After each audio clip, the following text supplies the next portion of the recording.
నీకు అంటే కేక్ ఒక సంగీత్ సినిమా ఇండస్ట్రీలోకి ఎంట్రీ బిఫోర్ ఊరుకోండి సార్. ఆడిషన్ వాక్ సార్ నాకు. Audition walk.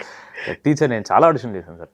But it's not wrong. అంటే జనాలు విల్ అజ్యూమ్ ఫాదర్ డైరెక్టర్, నేను వచ్చే ముందు అన్న హీరో కాబట్టి పీపుల్ విల్ అజ్యూమ్. అండ్ వాళ్ళ అజంప్షన్స్ వాళ్ళు అజ్యూమ్ చేయడం తప్పు కాదు సార్. నేను బయట ఉండి నేను వేరే వాళ్ళని అలా అనుకుంటా sir maybe. But I know నేను ఎన్ని ఆడిషన్స్ ఇచ్చి వచ్చారో నాకు తెలుసు సార్. బట్ అన్నంత స్ట్రగుల్ అయితే డెఫినెట్లీ లేదు సార్. నేను I will never try to over cell my struggle. అన్న చేసిన స్ట్రగుల్ ముందు నాది నథింగ్ సార్. అది కౌంట్ చేసుకుంటే నిజంగా దేవుడు అన్న పడిన కష్టానికి దేవుడు నాకు ఇచ్చాడు సార్. ఫస్ట్ సినిమా హిట్ అవ్వడం అనేది it's not a small thing sir. అన్నకి 10 ఏళ్ళు పట్టింది సార్.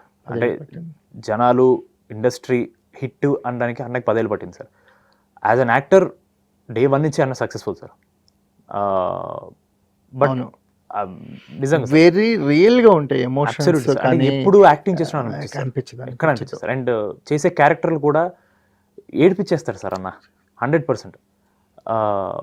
నాకు నా టైం బాగుండి నేను నిజం చెప్తున్నాను sir.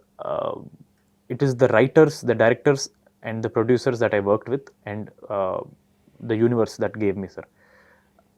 I did auditions but mind was not struggle. అంటే రిజెక్షన్ ఫేస్ చేసినప్పుడు సార్ చాలా బేసిక్ సార్. అసలు ఆడిషన్లో రిజెక్షన్ అనేది ఇట్స్ వెరీ బేసిక్. మనం అక్కడే ఫీల్ అయిపోతే ఇంకా ఒక ఫ్లాప్ కొట్టిన ఎలా ఉంటుందో అర్థం కాదు సార్ జనాలకి. చాలా చాలా కాదు అంటే ఈ క్యారెక్టర్కి నేను సరిపోతాను కానీ కొన్ని రీజన్స్ వల్ల నన్ను తీసుకోలేదనే సిచ్యువేషన్ కూడా ఉంటాయి. మనకి ఇప్పుడు చెప్పరు సార్, రీజన్ చెప్పరు కదా. చెప్పరు, which is okay, it's better. If ఇప్పుడు ఆడిషన్ చేసాం, ఫిట్టా అన్ఫిట్టా అంతే. అంతకంటే ఎక్కువ అంటే you shouldn't take it personally sir. అంటే నువ్వు ఆడిషన్ చేసిన రోల్కి నీకంటే కొంచెం తక్కువ క్యాలిబర్ ఉన్న వాళ్ళు సెలెక్ట్ అయ్యారనుకో ఏమైనా అనిపిస్తుందా? తెలియదు సార్. ఇప్పటి వరకు నేను ఆడిషన్ చేసినవి బయటికి వచ్చినవి చాలా తక్కువనే సార్. చాలా తక్కువ. లక్కీ అనే లేదు సార్. అది పాపం వాళ్ళకి అన్ఫార్చునేట్ కదా సార్. అది బయటికి వచ్చుంటే మేబీ అట్లీస్ట్ నాకు క్లారిటీ వచ్చేది. ఓకే నేను ఏది చేయలేకపోయాను, దాన్ని ఇంప్రూవ్ చేసుకుని నాకు స్కోప్ ఉండదేమో. బట్ మెజారిటీ చాలా వరకు డిడ్ంట్ టేక్ ఆఫ్. అంటే నేను ఆడిషన్ చేసినవన్నీ OTT content sir. OTT direct cinema audition చేసింది అయితే ఏది లేదు సార్. అప్పట్లో నాకు ఆడిషన్స్ డైరెక్ట్ సినిమా రాలా ఆడిషన్ కాల్స్. అండ్ కోవిడ్ వల్ల ఫస్ట్ ఆఫ్ ఆల్ సినిమాలు ఎప్పుడు తక్కువ కాబట్టి నాలాంటి యంగ్స్టర్స్కి చాలా ఎక్కువ స్పేస్ ఇచ్చింది సార్ ఓటీటీ. ఆ విషయంలో I'm absolutely grateful. But even now నేను మళ్ళీ చెప్తున్నాను సార్, సినిమా అంటే థియేటర్లో చూసే సినిమానే. అండ్ దాన్ని ఎవ్వరూ ఆపలేరు, దాన్ని ఎవ్వరూ చెరపలేరు. అందరూ ఓటీటీ స్పేస్ వల్ల భయపడుతున్నారు కానీ సినిమా అంటే సినిమానే. అంటే ఆ కమ్యూనిటీ వాచ్కున్న కల్చర్, మనకి కల్చర్ సినిమా.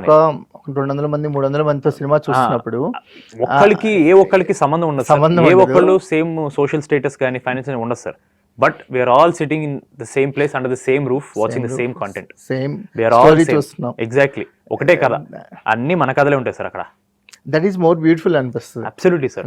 ఎందుకంటే రిలీజెస్ అన్ని మనం థియేటర్కి వెళ్ళి సెలబ్రేట్ చేసుకుంటున్నాం అంటే ఆ సినిమా చూద్దాం అని కాదు. It is community watch being together as one. And proudly I can say మన తెలుగు వాళ్ళకు ఉన్నంత సినిమా పిచ్చి ఎవరికి ఉండదు. And I'm very proud of that. నిజంగా బెస్ట్ ఆడియన్స్ సార్. మనం రిసీవ్ చేసుకున్నట్టు ఎవరు రిసీవ్ చేసుకోరు సార్.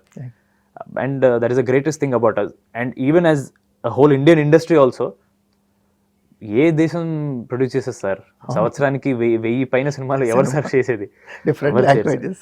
మనకి మనం 230 మూవీస్ మన తెలుగు నుంచే వచ్చేస్తాయి. ఎగ్జాక్ట్లీ. సో ఆల్మోస్ట్ ఇప్పుడు మనకి ఎలాగా మన దేశానికి వ్యవసాయం ఇస్ బ్యాక్ బోన్, సినిమా కూడా అలా అయిపోయింది సార్. అంటే it is putting out lot of work for people. ఎంత ఎకనామిక్స్ మూవ్ అవుతుందంటే it is very very big thing for our GDP also sir. It's very